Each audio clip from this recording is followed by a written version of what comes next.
Биыл Түркістан облысының Келес ауданында 3 жайлы мектептің құрылысы басталады. Себебі бала санының көптігіне байланысты аудандағы кейбір білім ошағы 3 ауысымға өтіп кетуі мүмкін. Сондықтан мамандар жаңа жоба өңірдегі мектеп тапшылығын жоюға сеп болатынын айтады. Алғашқы жайлы мектеп аудан орталығы Абай ауылынан бой көтереді. Қазір жер бөлініп, қаржысы қаралған.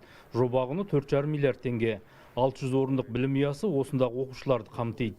Оған балалар да, ата-аналар да дән риза. Қазір біздерде бір қиыншылығы 3 ауысымға өтіп кететін жағдай болып тұр. Балаларымыз өте көп.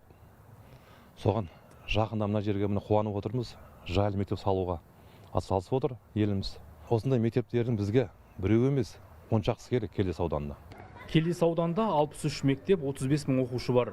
Мамандар кейбір мектептердің 3 ауысымға өтіп кету қаупі бар екенін жасырмайды. Сондықтан құрылысы биыл басталатын заманауи 3 жаңа мектепте аудан орталығынан салынады. Жайлы мектепте оқушыларға заманауи талаптардың бәрін орындай отырып, барлық кабинеттер ашылып, химия, биология, математика, содан бөлек спорттық саласы, қосымша білім беру қамту барлығы осы жайлы мектептің жобасында енгізілген.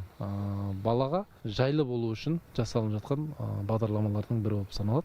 Мамандар мұндағы 9,5 гектар алқапқа жайлы мектептен бөлек оқушылар мен аудан тұрғындарына қызмет көрсететін бірнеше әлеуметтік нысан салынатынын айтады. Соның ішінде тағы да біз үлкен спорт кешенін түсірейін деп жатырмыз.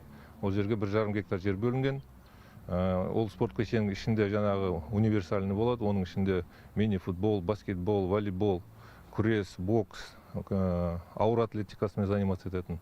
Себебі бізде қазір мынау ауданда спортпен шұғылданатын жастар өте көп. Тағы да бір нысанымыз бар бұл жерде. Оқушылар сарайын түсірейін деп жатырмыз. Жобалық сметаларға облыстық республикалық бюджеттен қаржылар бөлінген. Ал білімге жауапты мамандар келесі жылы аудандағы бала саны көп ауылдарда тағы 2 жайлы мектептің құрылысы басталатынын айтады.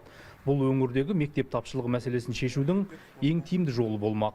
Жандос Жұмабек, Ерболат Әбіш, Хабар 24, Түркістан облысы.